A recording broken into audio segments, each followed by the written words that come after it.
श्री राधे राधे हरे कृष्ण। दोस्तों, हम जानते हैं क्या, हम एक मनुष्य हैं। हमारे माता पिता हैं, हमारे सगे संबंधी सभी हैं, भाई बहन सभी हैं। लेकिन दोस्तों, कभी हम अपने परिचय जानने की कोशिश नहीं की। क्या है हमारे इस जीवन का असली परिचय? क्या आप जानते हो आपकी परिचय क्या है? तो फिर आज हम सब अपने परिचय जानते हैं। चलिए सुनते हैं एक सुंदर सी कहानी, और उस कहानी के द्वारा हम जानेंगे कि हमारे अस्तित्व क्या है, हम कौन हैं, क्या है हमारी जीवन की परिचय। दोस्तों, एक सन्यासी था जिन्होंने सारी दुनिया की यात्रा करके भारत में वापस लौटा था। और फिर वो सन्यासी ने एक छोटी सी रियासत का मेहमान हुआ। उस रियासत के राजा ने जाकर सन्यासी से ये स्वामी बाबा, आपको एक प्रश्न करना था, और उसी प्रश्न को मैं पिछले 20 वर्ष से निरंतर हर एक को पूछा जा रहा हूँ, लेकिन मुझे आज तक कोई सटीक जवाब नहीं मिला। क्या आप मुझे आज मेरी प्रश्नों का उत्तर देंगे बाबा?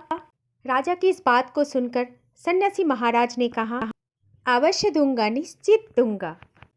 आज तुम एक बात का ध्यान रख लो कि आज तुम्हारा प्रश्न का उत्तर मैं ही दूंगा। आज तुम खाली नहीं लौटोगे।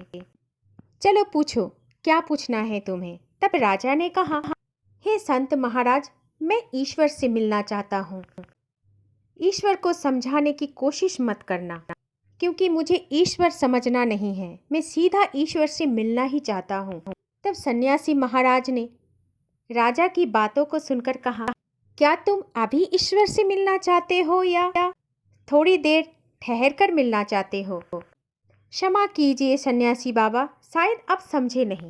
मैं परमपिता परमात्मा की बात कर रहा हूँ। शायद आप ये तो नहीं समझे कि मैं किसी ईश्वर नाम वाले किसी आदमी की बात कर रहा हूँ, जो कि आप कह रहे हैं कि अभी मिलना है या फिर थोड़ी देर रुक जाऊं। तब सन्यासी बाबा ने कहा, हे राजन, आपकी महानुभाव को भूलने की कोई गुंजाइश नहीं है। मैं तो 20 घंटों तक परमात्मा से मिलाने का कार्य ही करता हूँ। क्या आपको अभी मिलना है या फिर थोड़ी देर रुक सकते हो? मुझे आप सीधा सीधा ही जवाब दो, क्योंकि हे राजन, आप तो 20 साल से भगवान से मिलना चाहते हो, और जब आज वक्त आ गया तो मिल लो। तब राजा ने बहुत हिम्मत किया और कहा कि अच्छा चलिए, फिर मैं अभी ईश्वर से मिलना चाहता हूँ। हे सन्यासी बाबा, कृपया आप अभी मुझे ईश्वर से मिला दीजिए। फिर सन्यासी बाबा ने कहा कि कृपा करो, इस छोटे से कागज पर अपना नाम और अपना पता लिख दो, ताकि मैं भगवान के पास इस बात को पहुंचा सकूं कि आप कौन हैं। फिर राजा ने अपना नाम लिखा, अपना महल का नाम लिखा, अपना परिचय लिखा और अपनी उपाधियां और इत्यादि लिखकर उन सन्यासी बाबा के हाथ में वो कागज का टुकड़ा दे दिया। तब सन्यासी बाबा ने बोला, हे महाराजन, आपकी ये सब बातें मुझे झूठ और असत्य मालूम होती है, क्योंकि जो भी आपने इस कागज पर लिखे हैं। सन्यासी ने ये कहा, मित्र, अगर मैं तुम्हारा नाम बदल दूं तो क्या तुम बदल जा सकते हो? क्या तुम्हारा चेतना बदल सकता है? तुम्हारे नाम बदल जाने से क्या तुम्हारी सत्ता बदल जाता है? तुम्हारे नाम बदल जाने से क्या तुम्हारा व्यक्तित्व दूसरा हो जाएगा? सन्यासी का इन प्रश्नों का उत्तर देते हुए राजन ने कहा, नहीं, बिल्कुल नहीं सन्यासी बाबा, नाम के बदलने से भला मैं क्यों बदलूंगा? क्योंकि नाम तो नाम है और मैं तो केवल मैं ही हूँ। तब सन्यासी बाबा ने कहा कि एक बात तय हो गया कि नाम के बदल जाने से तुम्हारा परिचय नहीं बदलेगा। अर्थात एक बात तो तय हो गई कि नाम तुम्हारा परिचय नहीं है, क्योंकि तुम नाम की बदलने से बदलते नहीं हो। आज तुम राजा हो, कल अगर इस गांव के भिखारी हो जाओगे तो क्या तुम्हारा नाम बदल जाएगा? क्या तुम बदल जाओगे? राजा ने तब कहा कि नहीं, बस मेरा राज्य चला जाएगा और मैं भिखारी हो जाऊंगा। लेकिन मैं क्यों बदल जाऊंगा? मैं तो जो हूँ वही रहूंगा। मैं राजा होकर जो हूँ, भिखारी होकर भी वही रहूंगा। बस बदल जाएगा एक ही बात, ना होगा मेरे पास कोई मकान, ना होगा मेरा कोई राज्य, और ना ही होगी मेरे पास कोई धन और संपत्ति। ये सब कुछ बदल जाएगा, लेकिन मैं तो बस वही रहूँगा जो मैं हूँ। तब सन्यासी बाबा ने कहा, तय हो गई दूसरी एक बात कि राज्य तुम्हारा कोई परिचय नहीं है, क्योंकि राज्य अगर तुम्हारे पास से छिन जाएगा तो भी तुम बदलोगे नहीं। सन्यासी ने पूछा कि तुम्हारी उम्र कितनी है राजन? तब राजा ने जवाब दिया कि मेरा उम्र 40 वर्ष है। फिर सन्यासी बाबा ने कहा, तो तुम जब 50 वर्ष के हो जाओगे तो क्या तुम दूसरा हो जाओगे? क्या तुम जब 20 वर्ष के थे तब क्या दूसरे थे? क्या तुम बच्चे थे तब भी क्या तुम दूसरे व्यक्ति थे? तब राजा ने जवाब दिया, नहीं, उम्र बदल जाता है लेकिन व्यक्ति नहीं बदलता। शरीर बदल जाता है लेकिन मैं तो मैं ही रहूँगा। मैं तो बस वही हूँ जो मैं बचपन में था, जो मेरे भीतर था, वो तो मेरे जन्म से लेकर आज भी है।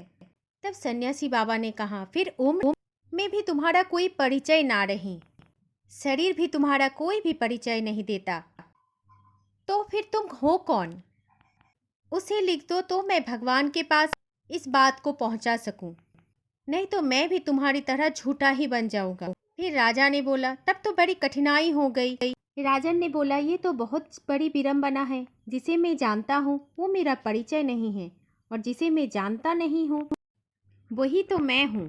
फिर सन्यासी ने इस प्रश्न का उत्तर दिया कि ये तो बड़ा कठिनाई हो गई कि जिसका मैं कोई परिचय भी ना भगवान के पास भेज सकूं, जिसे मैं बता भी ना सकूं कि हे भगवान, आपसे कौन मिलना चाहते हैं। तो इस बात को सुनकर भगवान भी भला क्या कहेंगे कि मैं किसे मिलाना चाहता हूँ।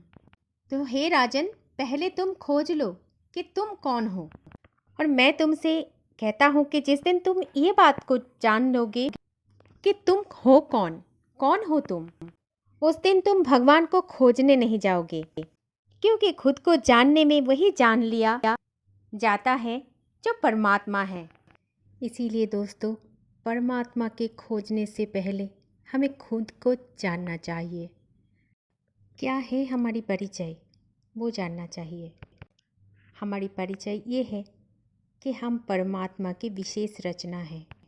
मनुष्य योनि में आने से पहले हमें 84 लाख योनि को परिक्रमा करनी पड़ती है, लेकिन जब हम मनुष्य योनि में आते हैं तो परमात्मा हमें कुछ अलग तरीके से रचना करते हैं, क्योंकि मनुष्य योनि ही एकमात्र ऐसा जीवन है जिससे हम परमात्मा की आराधना कर सकते हैं।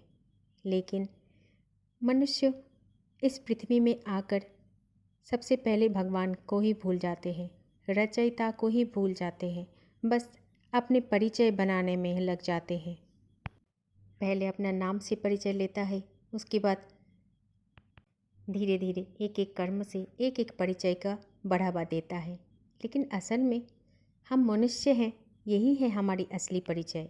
हम उस विधाता की असीम कृपा की अनमोल रचना है, यही है हमारी असली परिचय। लेकिन हम धरती पे आकर भगवान श्री कृष्ण को ही भूल जाते हैं, जो हमारी परम आत्मा है। और एक बात का दोस्तों ज़रूर ध्यान रखना कि हम भगवान को भले ही भूल जाते हैं, लेकिन भगवान हमें कभी नहीं भूलते हैं, हमेशा हमारे साथ देते हैं। चाहे हम उनको बुलाते हैं चाहे ना बुलाते हैं, लेकिन वो हमेशा ही हमारे साथ रहते हैं। दोस्तों, आशा करती हूँ कि आज इस वीडियो में दी गई जानकारी आप सबको बहुत अच्छी लगी। वीडियो को शेयर करना ना भूलें और चैनल को सब्सक्राइब करके कमेंट बॉक्स में राधे राधे जरूर लिखिए, क्योंकि राधा नाम ही भगवान श्री कृष्ण को अत्यंत प्रिय है। दोस्तों, जब जब हम राधा रानी का नाम उच्चारण करेंगे भगवान श्री कृष्ण हमें देख ही लेंगे। इसीलिए प्रेम से बोलिए श्री राधे राधे, जय श्री कुंज बिहारी, जय जय श्री हरिदास, हरे कृष्ण।